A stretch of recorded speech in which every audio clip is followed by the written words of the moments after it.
ꯑꯍꯥꯟꯕꯃꯛꯇꯗ ꯃꯇꯝꯒꯤ ꯃꯅꯤꯄꯨꯔꯤ ꯋꯥꯔꯤ ꯌꯨꯇ꯭ꯌꯨꯕ ꯆꯦꯅꯦꯜꯒꯤ ꯃꯥꯏꯀꯩꯗꯒꯤ ꯃꯌꯥꯝꯕꯨ ꯇꯔꯥꯝꯅ ꯑꯣꯛꯆꯔꯤ꯫ ꯉꯁꯤ ꯑꯃꯨꯛ ꯄꯨꯗꯨꯅ ꯂꯥꯛꯆꯔꯦ ꯃꯤꯌꯥꯝꯒꯤꯗꯃꯛꯇ ꯂꯤꯄꯨꯟꯗꯨꯒꯤ ꯃꯔꯨꯝꯗ ꯏꯄꯤꯁꯣꯗ 5 ꯃꯌꯥꯝ ꯑꯃꯨꯛ ꯄꯨꯟꯅ ꯇꯥꯃꯤꯟꯅꯔꯁꯤ꯫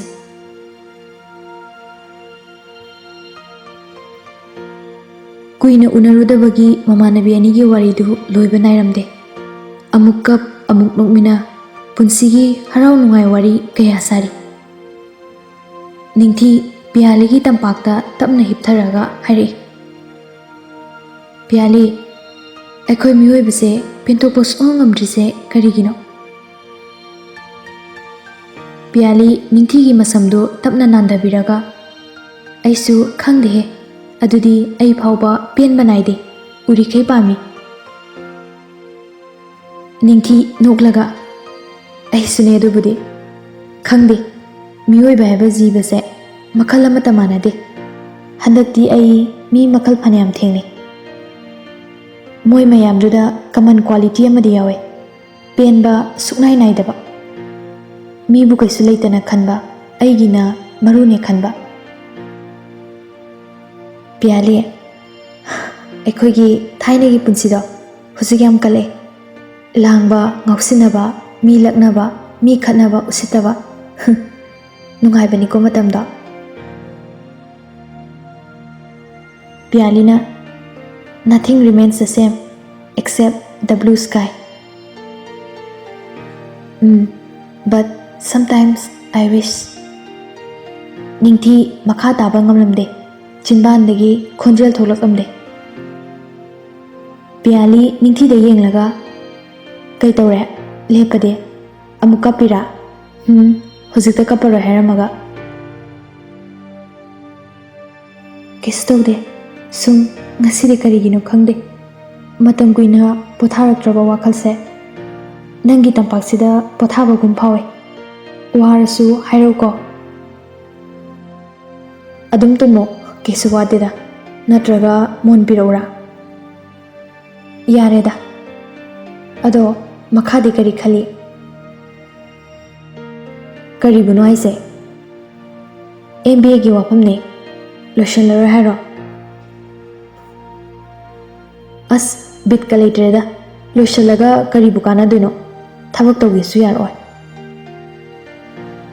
"ꯗꯥ ꯂꯦꯝꯅꯗꯤ ꯃꯄꯥꯟ ꯆꯠꯄꯒꯤ ꯋꯥ ꯍꯥꯏꯐꯦꯠ ꯍꯥꯏꯔꯝꯃꯤꯅ, ꯑꯗꯨꯗ ꯅꯪꯅ ꯌꯥꯗꯦ ꯍꯥꯏ." "ꯑꯩ ꯈꯪꯉꯕꯅꯦ, ꯉꯁꯥꯏꯅ ꯃꯥꯏꯗꯣ ꯄꯔꯁ ꯊꯑꯣꯏꯅ ꯀꯥꯎꯁꯤꯟꯅꯕꯅꯦ ꯍꯥꯏꯕ." "ꯉꯁꯥꯏ ꯅꯪꯅ ꯍꯥꯏꯔꯤꯕ ꯗꯥꯏꯂꯣꯛꯇꯣ ꯅꯪꯒꯤ ꯅꯠꯇꯦ, ꯅꯠꯇ꯭ꯔꯥ? ꯃꯥꯒꯤ ꯁꯣꯏꯗꯅ ꯑꯣꯏꯔꯝꯅꯤ, ꯈꯗꯛ ꯃꯄꯤꯗꯣ." "ꯌꯥꯝꯅ ꯇꯥꯅꯤꯡꯗꯦꯍꯦ, ꯃꯤ ꯀꯩꯁꯨ ꯍꯥꯏꯔꯝꯗꯦ, ꯁꯨꯝ ꯍꯥꯏꯐꯦꯠ ꯄꯜꯂꯝꯕꯒꯤ ꯋꯥꯅꯤ." "ꯏꯁ, ꯇꯤꯟꯅꯕꯅ ꯑꯩꯒ ꯇꯤꯟꯅꯔꯦ, ꯑꯗꯨꯒ ꯃꯤꯆꯪꯅ ꯃꯥꯒꯤꯒ ꯆꯪꯉꯤꯅꯦ." "ꯅꯪ ꯃꯥ ꯀꯔꯤ ꯈꯦꯠꯅꯔꯤꯒꯦ ꯍꯧꯖꯤꯛꯄꯣ, ꯑꯃꯠꯇ ꯅꯠꯇ꯭ꯔꯣ?" "ꯍꯣ, ꯅꯪꯒ ꯃꯔꯩ ꯌꯦꯠꯅꯕ ꯉꯝꯖꯄꯣꯠꯇꯦ." "ꯑꯗꯣ ꯂꯣꯏꯁꯤꯟꯅꯕ ꯇꯧꯋꯣ, ꯑꯗꯨꯒ ꯒꯣꯚꯔꯟꯃꯦꯟꯠ ꯁꯔꯚꯤꯁꯀꯨꯝꯕ ꯑꯃ ꯊꯥꯖꯤꯜꯂꯣ꯫ ꯍꯧꯖꯤꯛꯀꯥꯟ ꯁꯔꯚꯤꯁ ꯑꯃ ꯇꯧꯍꯧꯕ ꯍꯥꯏꯕꯁꯦ ꯌꯥꯝꯅ ꯀꯥꯟꯅꯔꯕꯅꯤ." "ꯆꯠꯂꯣꯍꯦ, ꯀꯥꯏꯗꯒꯤ ꯒꯣꯚꯔꯟꯃꯦꯟꯠ ꯁꯔꯚꯤꯁꯅꯣ, ꯋꯥꯊꯤ ꯋꯥꯔꯦꯝ ꯃꯆꯥ ꯃꯁꯨꯒꯗꯤ ꯇꯜꯂꯤ ꯇꯧꯕ꯫ ꯑꯆꯧꯕ ꯑꯣꯏꯒꯦ ꯍꯥꯏꯔꯗꯤ ꯂꯥꯏꯔꯤꯛ ꯄꯥꯗꯕ ꯌꯥꯔꯣꯏ, ꯃꯧ ꯑꯣꯏꯔꯀꯥꯟꯗ ꯀꯥꯏꯗꯒꯤ ꯂꯥꯏꯔꯤꯛ ꯄꯥꯕꯅꯣ, ꯑꯗꯨꯃ ꯑꯣꯏꯔꯔꯣꯏ, ꯃꯪꯗ ꯐꯥꯎꯕ ꯃꯪꯉꯨꯔꯅꯨ." ꯅꯤꯡꯊꯤꯅ, "ꯀꯩꯗꯧꯕꯒꯤ ꯑꯣꯏꯔꯣꯏꯗꯣꯏꯅꯣ, ꯅꯪꯅ ꯔꯤꯜ ꯑꯗꯨ ꯈꯥꯔꯤꯗꯨꯗꯤ, ꯙꯥ ꯂꯦꯝꯅ ꯈꯔ ꯍꯦꯟꯕꯒꯤ ꯋꯥꯅꯤ." ꯅꯤꯡꯊꯤ ꯁꯤ ꯍꯥꯏ ꯍꯥꯏꯅ ꯅꯣꯛꯂꯛꯏ꯫ ꯆꯥꯟꯅ ꯆꯥꯟꯅꯕ ꯋꯥ ꯊꯨꯡꯅꯩ ꯅꯣꯏ ꯑꯅꯤꯁꯦ꯫ ꯄꯤꯌꯥꯂꯤ ꯅꯤꯡꯊꯤꯗ ꯐꯨꯔꯒ, "ꯀꯔꯤꯕ? ꯀꯔꯦꯝꯅꯔꯤꯔꯣ ꯅꯪꯒꯤꯁꯦ?" "ꯑꯌꯣ, ꯅꯥꯏꯍꯦ." "ꯅꯠꯇꯦꯍꯦ, ꯁꯨꯝ ꯐꯥꯒꯤ ꯇꯧꯕꯅꯦ." "ꯉꯥꯏꯈꯣ, ꯑꯇꯩ ꯂꯥꯏꯔꯤ ꯅꯣꯏ ꯃꯃꯥꯒꯤ ꯄꯦꯟꯁꯟ ꯑꯇꯩ ꯑꯇꯩꯗꯤ ꯀꯃꯥꯏꯅ ꯇꯧꯕ, ꯀꯅꯥꯅ ꯆꯦꯜꯂꯤꯒꯦ?" ꯅꯤꯡꯊꯤ ꯁꯣꯔ ꯃꯄꯤ ꯑꯃ ꯍꯣꯟꯗꯣꯛꯑꯒ,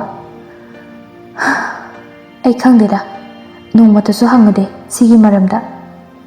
ꯁꯤ ꯃꯔꯝꯗꯇ ꯅꯠꯇꯦ, ꯃꯔꯝ ꯂꯩꯇꯅ ꯑꯩ ꯃꯣꯏꯒ ꯋꯥꯔꯤ ꯁꯥꯟꯅꯗꯦ.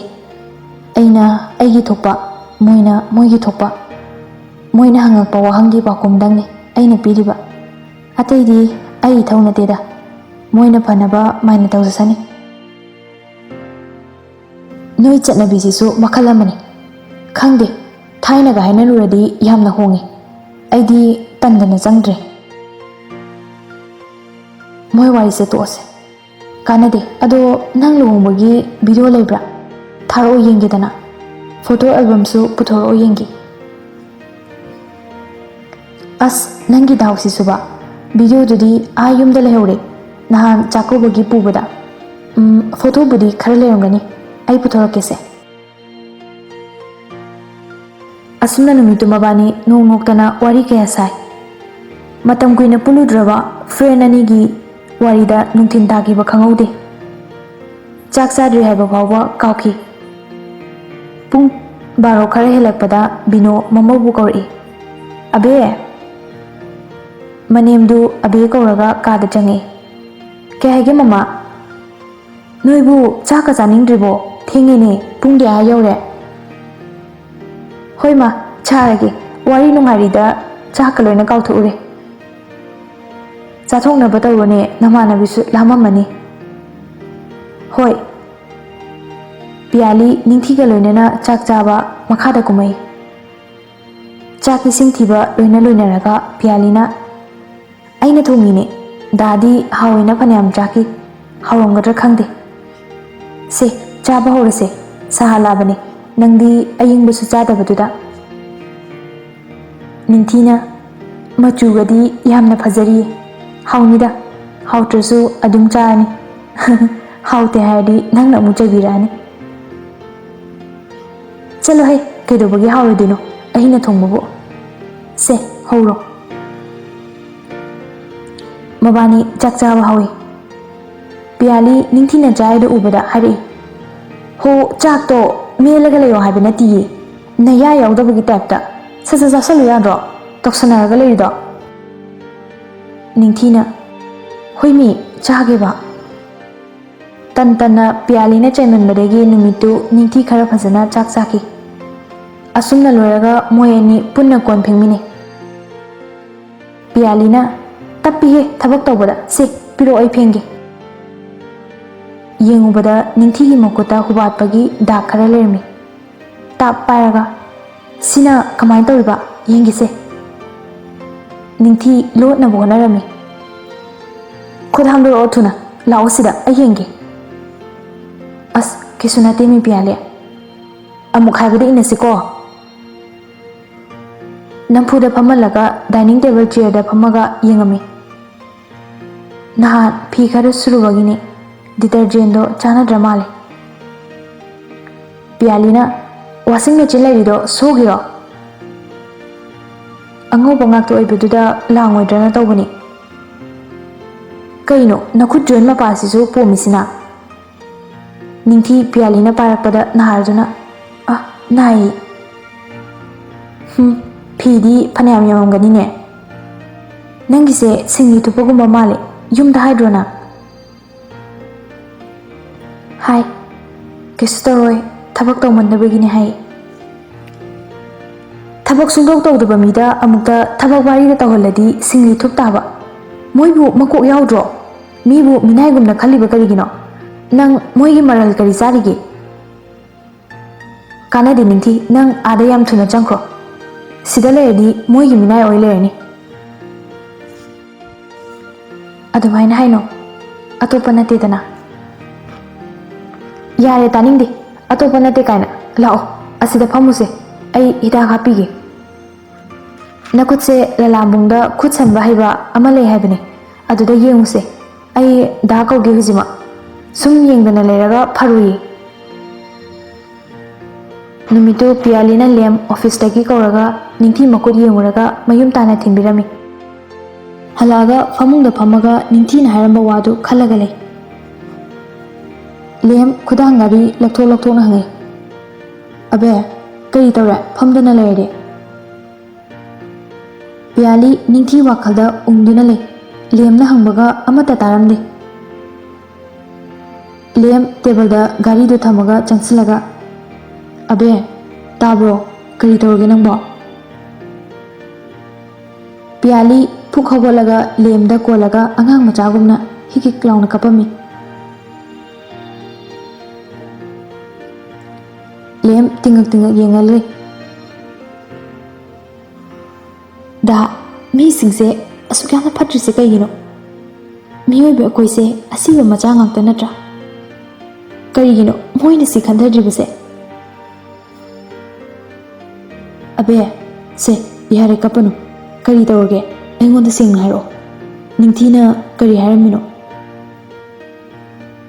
Piali gyan lai masa mathanda phathajai kolambadu khara chathoga phame. Kestaude yare. Lem makha tan hangre khangami phana hangnasu hairoi haiba. Friend ani gi wari kanamta da tamoy, especially ningthi gi wari. Piali masadu khara ikai mamaidu laithoga lei. Lem hawalaga sofa da phamaga khungupto lokthoi. Piali su phamungdagi tapna kumtharaga haire. Da sida pipiro ai thamurage. Lem ngakna ha yanida ai dum tawjage.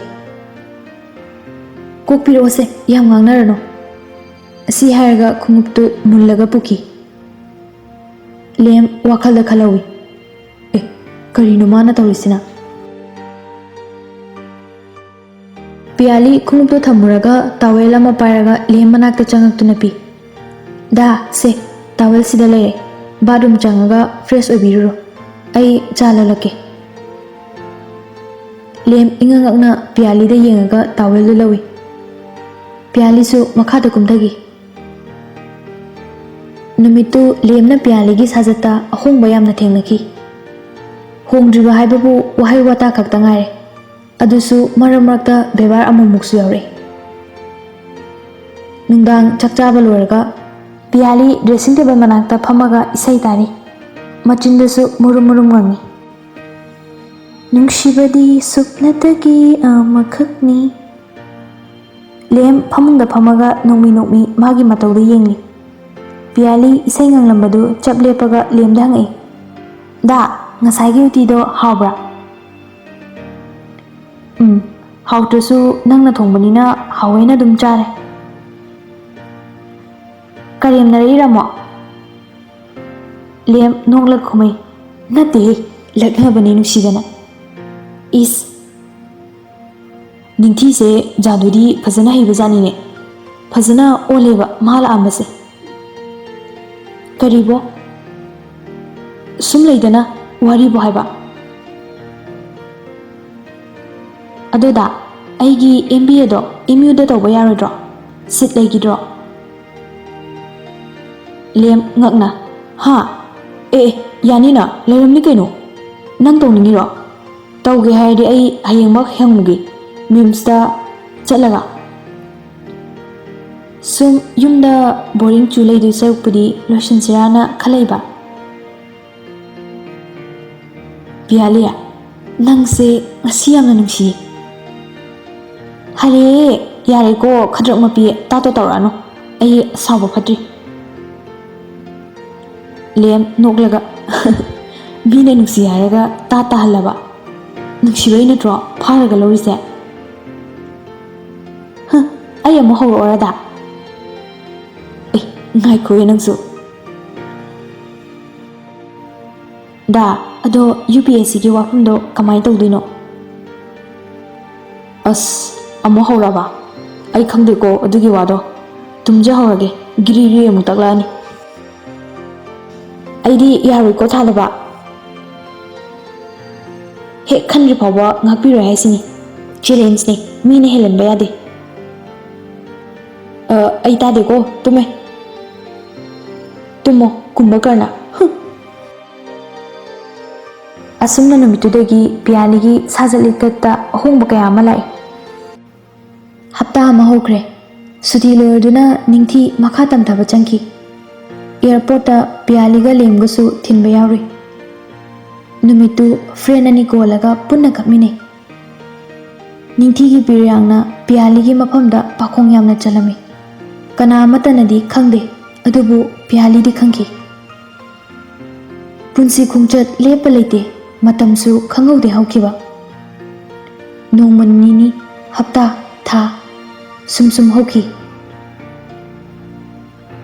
Tha ꯊꯥ 2 ꯐꯥꯔꯦ ꯄꯤꯌꯥꯂꯤ MAT ꯑꯦꯛꯖꯥꯝꯗ mark ꯋꯥꯡꯅ ꯐꯪꯗꯨꯅ ꯃꯤꯝꯁꯇ admission ꯐꯪꯉꯤ ꯃꯥꯅ ꯇꯛꯃꯟꯗꯅ ꯂꯦꯝꯁꯨ ꯗꯦꯜꯂꯤꯗ UPSC ꯑꯦꯛꯖꯥꯝꯒꯤ coaching ꯆꯠꯄ ꯌꯥꯔꯦ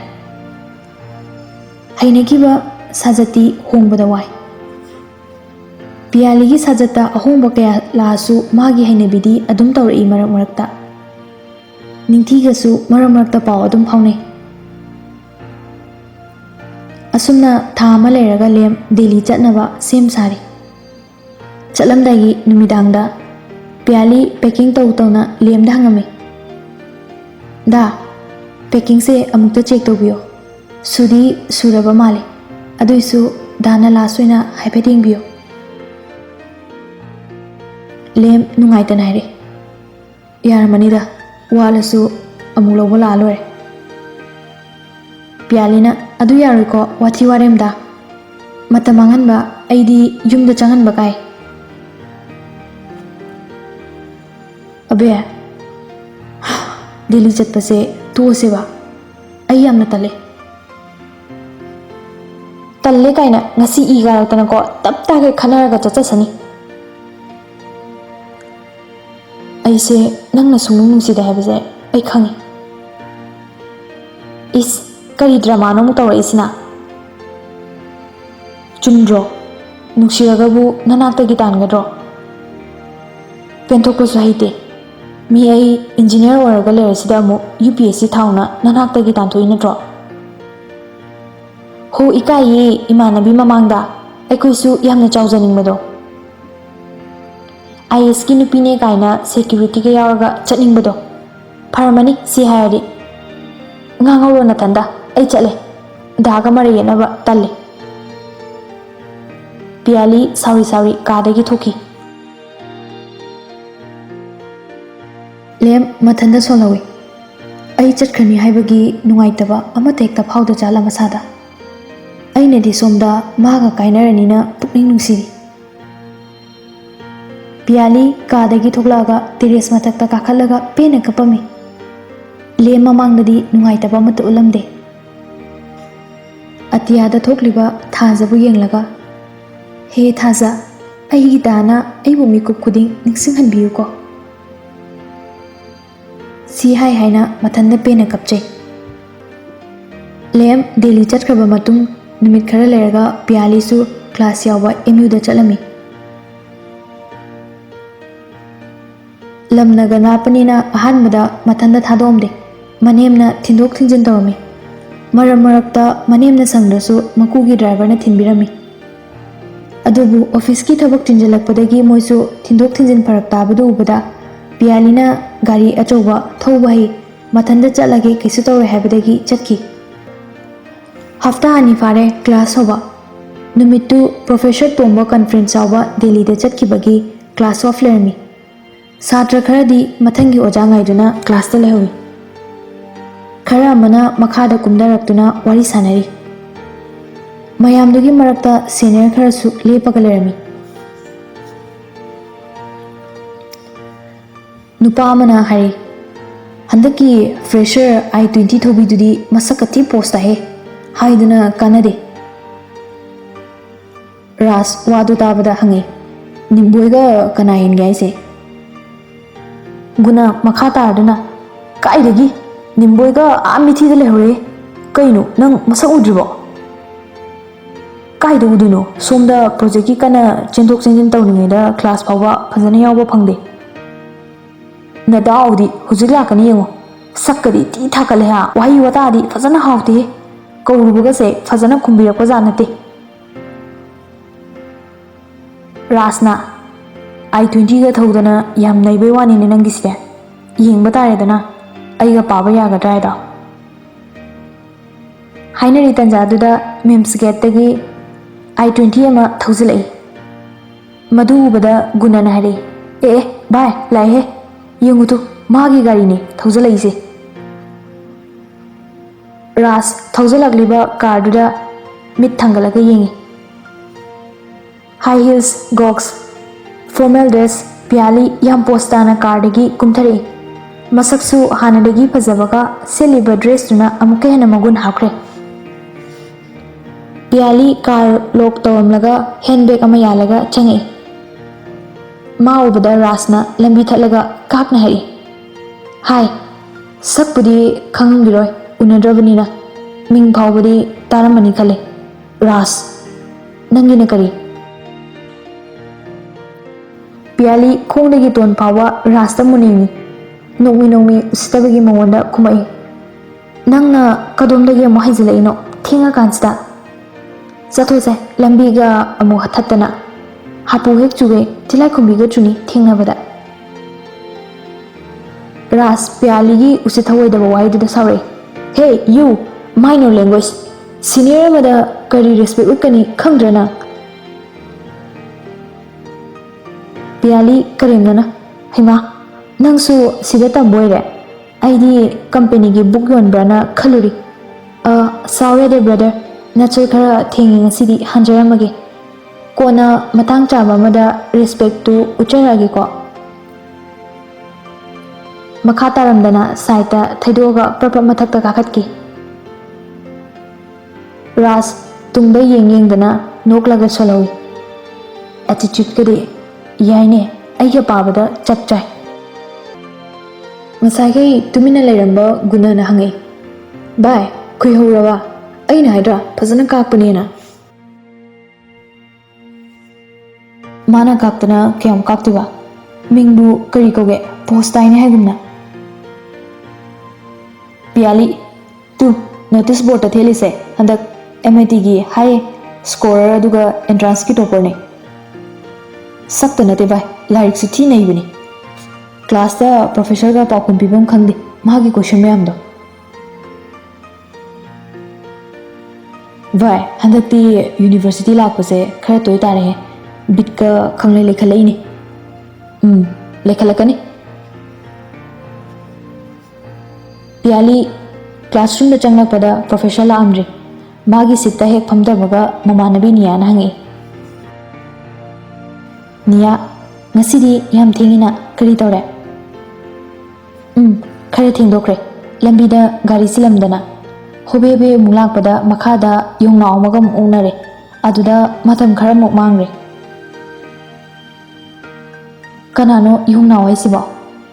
ꯈꯪꯗꯦ, ꯃꯁꯛꯀ ꯉꯁꯤꯅ ꯑꯍꯥꯟꯕꯅꯤ ꯊꯦꯡꯅꯕ꯫ ꯔꯥꯖ ꯀꯧꯏ ꯀꯥꯏꯅ ꯏꯟꯇ꯭ꯔꯣꯒ ꯇꯧꯔꯛꯄꯅꯤ, ꯊꯣꯏꯅ ꯌꯦꯡꯁꯤꯜꯂꯨꯗꯦꯗ꯫ ꯔꯥꯖ, ꯋꯥꯎ, ꯁꯦꯁ, ꯌꯥꯗꯦꯀꯣ ꯃꯤ ꯃꯆꯥꯗꯤ, ꯗꯥꯎ ꯈꯨꯌꯥꯗꯤ꯫ ꯀꯔꯤꯅꯣ ꯅꯪꯅ ꯑꯃꯨꯛ ꯍꯥꯏꯒꯠꯂꯛꯏꯁꯤꯅ? ꯗꯥꯎꯅ ꯀꯃꯥꯏꯅ ꯌꯥꯗꯣꯏꯅꯣ? ꯀꯩꯅꯣ ꯄꯤ, ꯅꯪ ꯔꯥꯖ ꯈꯪꯕ꯭ꯔꯣ ꯍꯥꯏꯁꯦ? ꯃꯤ ꯃꯃꯥꯡ ꯆꯍꯤꯒꯤ ꯃꯦꯟꯍꯟ ꯋꯤꯟꯅꯔꯅꯦ꯫ ꯑꯦ, ꯃꯥꯕꯨ ꯃꯁꯛꯇꯨꯒ ꯎꯔꯦꯍꯦ꯫ ꯏꯁ, ꯑꯗꯨꯛ ꯌꯥꯝꯅ ꯐꯖꯔꯤꯗꯨꯗꯤ, ꯌꯨꯅꯤꯚꯔꯁꯤꯇꯤꯗ ꯃꯉꯣꯟꯗ ꯉꯥꯎꯗꯕ ꯀꯅꯥꯝ ꯂꯩꯔꯝꯃꯣꯏ ꯏꯕꯦꯝꯃ꯫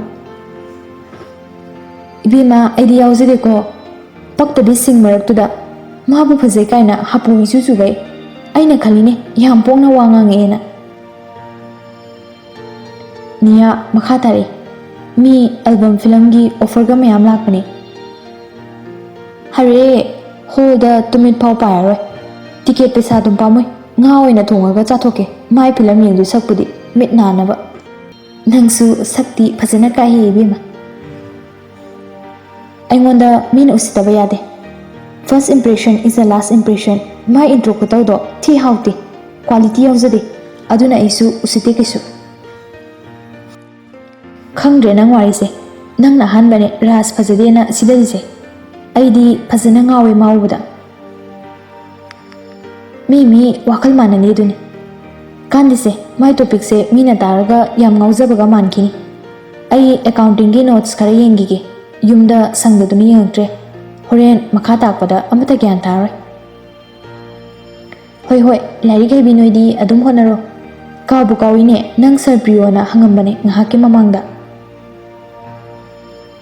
ꯀꯣꯟꯅ ꯆꯪꯉꯒꯦ, ꯅꯍꯥꯟ ꯂꯥꯏꯔꯤꯛ ꯑꯃ ꯍꯪꯈꯤꯕꯅꯦ ꯑꯗꯨꯒꯤ ꯑꯣꯏꯔꯝꯅꯤ꯫ ꯑꯁꯨꯝꯅ ꯅꯨꯃꯤꯠꯇꯨ ꯃꯣꯏ ꯀ꯭ꯂꯥꯁ ꯌꯥꯎꯔꯝꯃꯤ꯫ ꯂꯣꯏꯔꯒ ꯊꯣꯛꯂꯛꯄꯗ ꯃꯄꯥꯟꯗ ꯔꯥꯖ ꯃꯃꯥꯟꯅꯕ ꯈꯔꯒ ꯂꯦꯞꯄꯒ ꯂꯩꯔꯝꯃꯤ꯫ ꯄꯤꯌꯥꯂꯤ ꯃꯥ ꯎꯕꯗ ꯎꯁꯤꯟꯅꯗꯦ, ꯅꯤꯌꯥꯗ ꯑꯣꯟꯁꯤꯜꯂꯛꯑꯒ, ꯚꯥꯏ, ꯕꯖꯥꯔ ꯐꯥꯎꯕꯗ ꯆꯠꯃꯤꯟꯅꯈ꯭ꯔꯁꯦ ꯑꯩꯒ ꯄꯨꯟꯅ꯫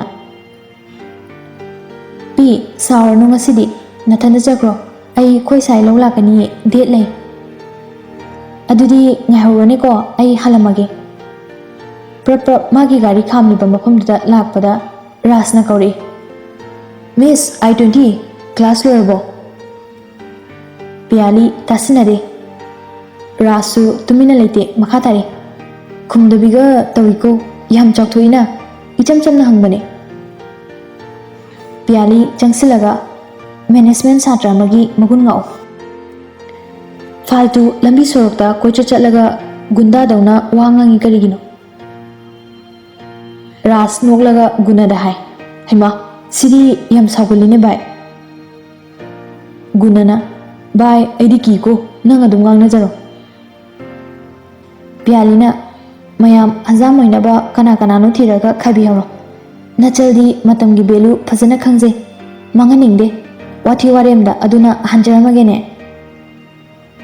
ꯀꯩꯁꯨ ꯀꯥꯟꯗꯕꯗ ꯑꯁꯨꯛ ꯆꯥꯎꯈꯠꯂꯀꯥꯟꯁꯤꯗ ꯅꯨꯄꯤ ꯂꯛꯅꯔꯤꯅꯦ ꯀꯥꯏꯅ꯫ ꯃꯨꯔꯨꯝ ꯃꯨꯔꯨꯝ ꯁꯣꯜꯂꯒ ꯀꯥꯔ ꯍꯥꯡꯗꯣꯛꯑꯒ ꯃꯃꯥꯏ ꯂꯩꯔꯒ ꯊꯧꯗꯣꯛꯈꯤ꯫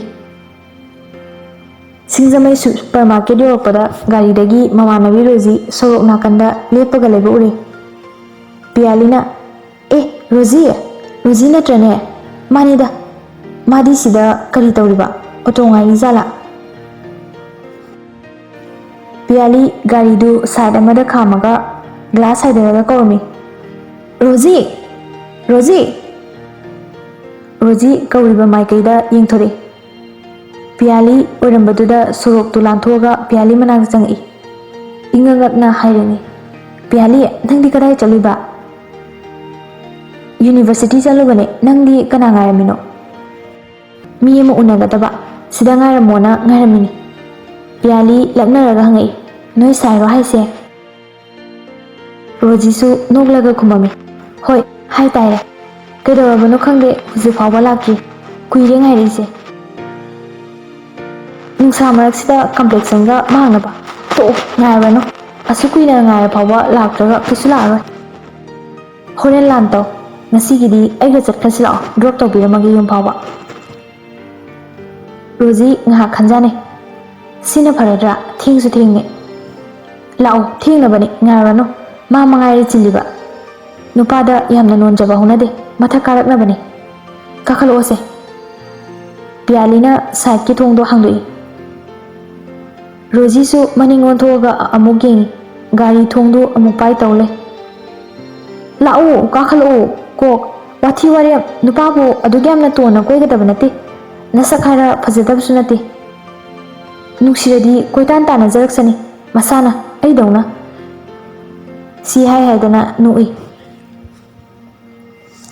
ꯔꯣꯖꯤ ꯈꯟꯖꯥꯟꯅꯗꯨꯅ ꯒꯥꯔꯤ ꯀꯥꯈꯠꯂꯛꯏ꯫ ꯑꯁꯨꯝꯅ ꯃꯕꯥꯅꯤ ꯃꯌꯨꯝꯂꯣꯝꯗ ꯍꯥꯏꯒꯠꯂꯛꯏ꯫ ꯀꯥꯔ ꯃꯅꯨꯡꯗ ꯄꯤꯌꯥꯂꯤꯅ ꯒꯥꯔꯤ ꯊꯧ ꯊꯧꯅ ꯍꯪꯉꯤ, ꯅꯣꯏ ASIꯗꯨꯔꯣ ꯉꯥꯏꯔꯤꯁꯦ?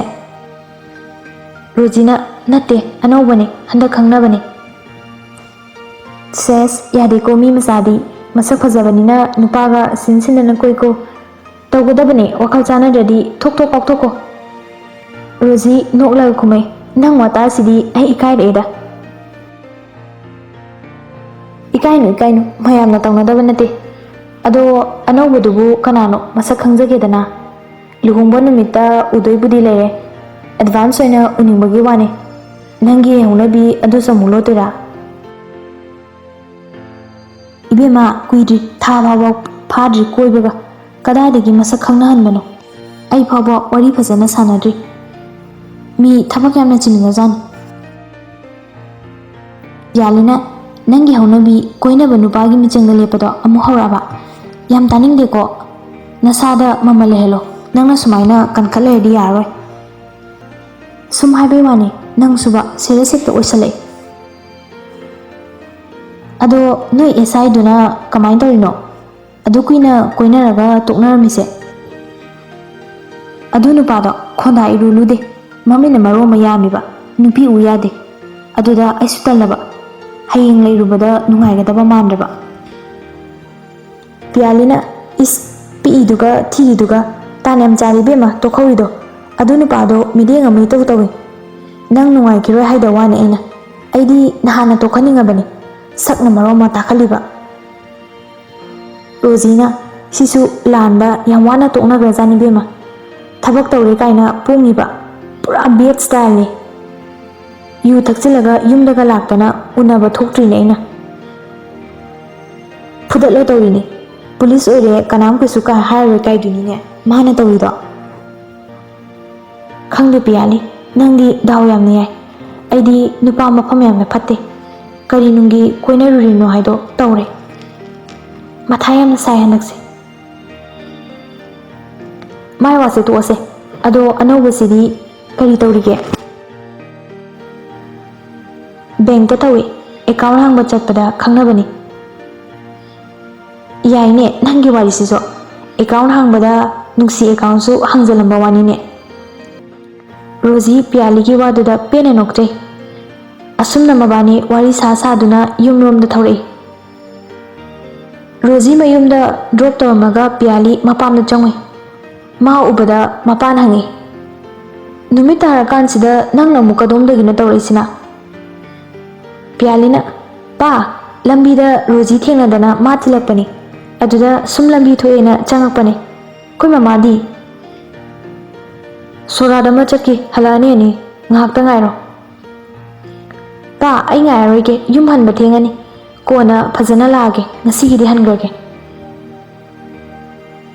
ꯐꯔꯦ ꯐꯔꯦ ꯒꯥꯔꯤꯗꯣ ꯐꯖꯅ ꯌꯦꯡꯉꯒ ꯊꯧꯀꯣ ꯅꯪꯒꯤ ꯍꯧꯅꯕꯤ ꯀꯟꯅ ꯊꯧꯕꯤꯗꯣ ꯇꯧꯒꯅꯨ